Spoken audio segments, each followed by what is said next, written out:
Assalamualaikum warahmatullahi wabarakatuh. Di sini saya Puput Ratnasari akan menjelaskan program bimbingan dan konseling saya pada MTS 4 Banda Aceh, di mana pada kelas 7. Jadi pada program ini saya Puput Ratnasari menggunakan instrumen AUM umum. Dari siapa yang dilibatkan, fasilitas yang dibutuhkan, di mana tempat pelaksanaannya, kapan waktu pelaksanaannya, di mana semua itu harus disusun dengan baik sehingga dapat memberikan banyak keuntungan bagi siswa yang mendapat layanan maupun bagi konselor yang menyelenggarakan, serta mengurangi hambatan dalam pelaksanaannya. Program layanan bimbingan dan konseling pada masing-masing satuan sekolah dikelola dengan memperhatikan keseimbangan dan kesinambungan program antar kelas dan antar jenjang kelas, dan mensinkronisasikan program pelayanan bimbingan dan konseling dengan kegiatan pembelajaran mata pelajaran dan kegiatan ekstrakurikuler, serta dan mengefisiensikan penggunaan fasilitas sekolah. Selanjutnya, dasar hukum. Yang pertama, Undang-Undang Republik Indonesia Nomor 20 Tahun 2003 tentang Sistem Pendidikan Nasional. Yang kedua, Undang-Undang Nomor 14 Tahun 2005 menjelaskan tentang guru dan dosen. Yang ketiga, Peraturan Pemerintah Republik Indonesia tentang Guru Nomor 74 Tahun 2008 dalam Pasal 54 Ayat 6 tentang beban kerja guru. BK memperoleh tunjangan profesi. Selanjutnya, Peraturan Menteri Pendidikan Nasional Nomor 27 Tahun 2008 tanggal 11 Juni 2008 tentang standar kualifikasi akademik dan kompetensi dasar konselor. Selanjutnya, Peraturan Menteri Pendidikan Nasional Pasal 22 Ayat 5 tentang penilaian kinerja guru atau konselor. Selanjutnya, Peraturan Menteri Pendidikan Nasional Nomor 3 PB/2010 Nomor 14 Tahun 2010 tentang petunjuk pelaksanaan jabatan fungsional guru dan angka kreditnya. Selanjutnya, Permendikbud Nomor 68 Tahun 2013 tentang kerangka dasar dan struktur kurikulum. Selanjutnya, Peraturan Menteri Pendidikan dan Kebudayaan Nomor 64 Tahun 2014 menjelaskan tentang peminatan dan pendidikan menengah. Selanjutnya, Paduan Operasional Penyelenggaraan Bimbingan dan Konseling SMP 2016. Dan yang terakhir, Gubernur atau Kardinas Provinsi Kanun Aceh Nomor 5 Tahun 2008 tentang penyelenggaraan pendidikan. Selanjutnya, visi dan misi MTS 4 Banda Aceh. Yang pertama, visinya terwujudnya siswa yang beriman, berilmu, beramal, berprestasi, dan berkarakter. Misinya yang pertama, menambah keimanan dan ketakwaan yang kokoh dan melahirkan kesadaran beribadah serta berakhlakul karimah. Yang kedua, mengintimalisasikan dan mengkorelasikan nilai-nilai Islam dalam setiap mata pelajaran serta tercermin dalam kehidupan sehari-hari. Yang ketiga, menyelenggarakan proses pengajaran yang dinamis, sinergis, dan inovatif melalui sistem mastery learning yang mampu bersaing di era globalisasi. Yang keempat, meningkatkan kesadaran siswa untuk belajar dan beramal ke arah yang lebih baik dan mencerminkan siswa yang berkarakter. Yang kelima, memaksimalkan kegiatan kurikuler yang sesuai dengan minat dan bakat siswa. Yang keenam, meningkatkan proporsionalisme tenaga pendidik dan pendidikan yang berkarakter.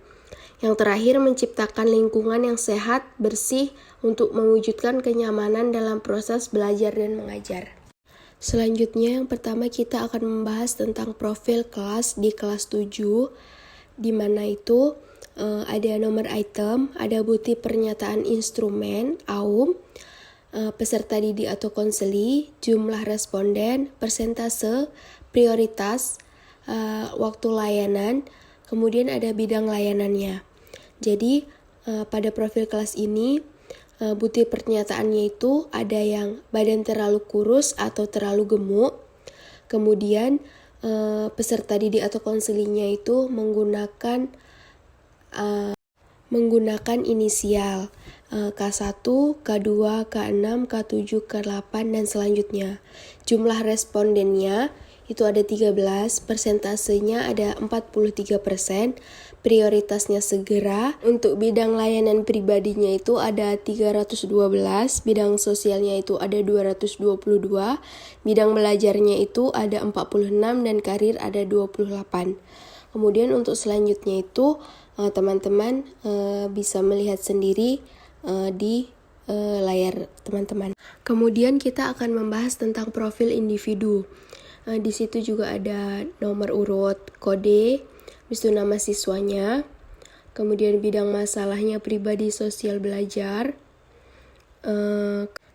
dan karir, kemudian ada jumlah masalah dan presentasinya. Untuk kodenya itu yang pertama ada K1 dengan nama Jibril Al-Islam, jenis kelamin laki-laki. Untuk bidang masalah pribadinya itu ada 27, bidang sosialnya ada 17, bidang belajarnya ada 3, bidang karirnya ada 3. Untuk jumlah masalahnya ada 50, dan untuk presentasinya itu ada 32%. Untuk siswa selanjutnya teman-teman bisa lihat dan teman-teman bisa baca sendiri pada gambar yang telah tersedia. Selanjutnya kita akan membahas tentang rumusan kebutuhan. Itu ada nomor item, bidang layanan, komponen masalah, butir pernyataan instrumen, dan deskripsi kebutuhan. Untuk bidang layanannya itu layanan pribadi, komponen masalahnya itu jasmani dan kesehatan. Butir pernyataan instrumennya itu ada sering pusing atau sakit, berat badan terus berkurang atau bertambah, badan terlalu pendek atau terlalu tinggi, bentuk badan atau warna kulit kurang menarik, mengalami gangguan sakit mata. Deskripsi kebutuhannya itu meningkatkan kesehatan tubuh, meningkatkan kepercayaan diri, dan meningkatkan kesehatan tubuh. Untuk tujuannya itu teman-teman bisa lihat di situ ada bidang layanan, komponen masalahnya, hasil analisis kebutuhannya, deskripsi kebutuhannya, serta tujuannya. Kemudian untuk komponen program itu ada layanan dasar, ada layanan responsif, ada layanan peminatan dan perencanaan individual, dan ada layanan sistem. Untuk yang pertama kita akan membahas tentang layanan dasar. Untuk materinya itu ada pentingnya meningkatkan kesehatan tubuh, pentingnya meningkatkan motivasi pada diri sendiri, pentingnya menghargai sesama, pentingnya berinteraksi sosial, pentingnya beribadah kepada Allah, pentingnya memotivasi diri pada kita, pentingnya pola tidur yang teratur, dan pentingnya konsentrasi untuk mencapai tujuan tertentu. Jumlah layanannya yaitu ada 43, persentasenya itu ada 35%, dan untuk jamnya itu sekitar 8,4 jam per minggu. Untuk layanan responsifnya itu hanya satu, yaitu peserta didik pandai bersyukur, presentasinya 25%, dan waktunya itu 6 jam per minggu.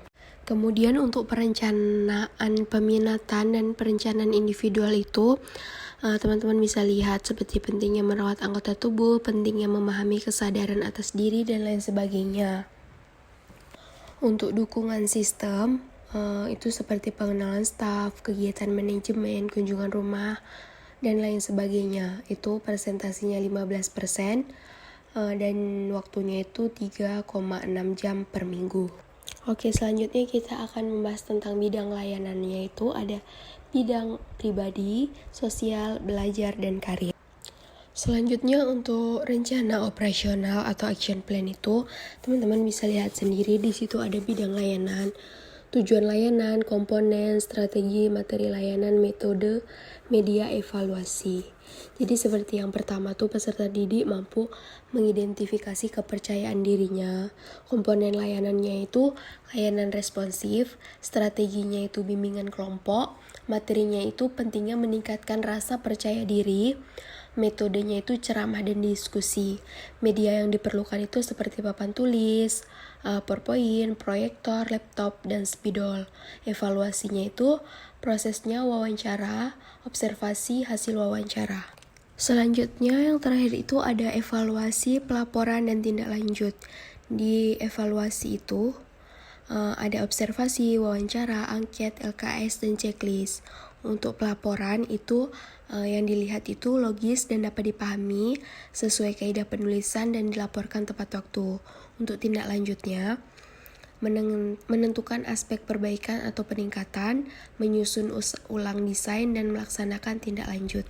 Untuk pengembangan tema atau topik, di situ ada bidang layanan, tujuan layanan, materi, submateri, dan alokasi waktu.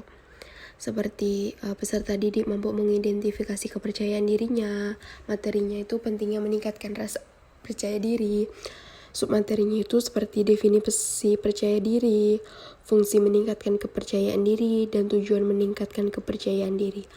Alokasi waktu itu 2 JP atau 2 jam pelajaran. Untuk sarana dan prasarana, teman-teman mungkin bisa lihat langsung di situ seperti sarana dan prasarana itu ruang bimbingan dan konseling, seperti ruangan, meja, kursi, AC. Kemudian di situ ada satuannya, ada harga, dan ada manfaatnya. Semua tertata dengan baik dan benar. Kemudian untuk jadwal kegiatannya itu ada semester ganjil, semester genap, dan program semesteran. Untuk program semester ganjil itu dilakukan pada saat semester ganjil, yaitu pada bulan Juli, Agustus, September, Oktober, November, dan Desember. Disesuaikan mana yang terlebih dahulu diprioritaskan. Dan teman-teman bisa melihat pada layar teman-teman. Untuk program semester genap itu dilakukan pada bulan Januari, Februari, Maret, April, Mei, dan Juni. Itu disesuaikan juga dengan apa yang diprioritaskan terlebih dahulu. Kemudian kita akan membahas tentang lampiran-lampiran yang ada pada program semester ataupun program tahunan. Itu ada RPL, bimbingan konseling. Di situ teman-teman bisa lihat ada bidang layanan, komponen, topik tujuannya. Kemudian ada fungsinya, sasaran, materi, metodenya, waktu, media dan alat, tanggal pelaksanaan, sumber kegiatan. Kemudian ada tahap peralihan atau transisi, tahap inti, tahap pengakhiran, dan evaluasi. Semua memang tertata dengan baik dan benar. Kemudian di situ ada juga mengetahuinya siapa, kepala sekolah, dan guru bimbingan dan konseling tersebut.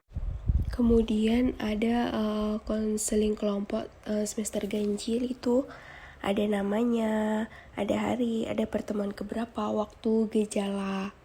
Kemudian di situ ada media yang diperlukan untuk apa-apa saja. Kemudian yang terakhir itu ada tertanda itu guru bimbingan dan konseling itu tersebut. Kemudian yang selanjutnya itu konseling kelompok, itu juga sama, semuanya sama seperti yang tadi ya.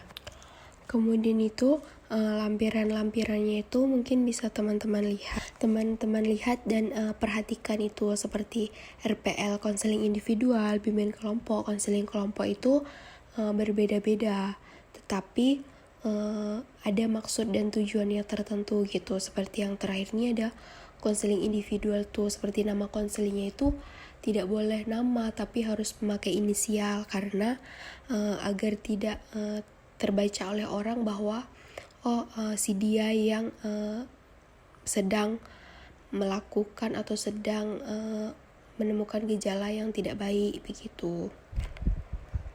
Nah, mungkin demikian penjelasan yang dapat saya sampaikan. Lebih dan kurang saya mohon maaf. Jika ada yang ingin dikoreksi atau teman-teman memberi saran, saya sangat berterima kasih. Demikian dari saya ucapkan Assalamualaikum warahmatullahi wabarakatuh.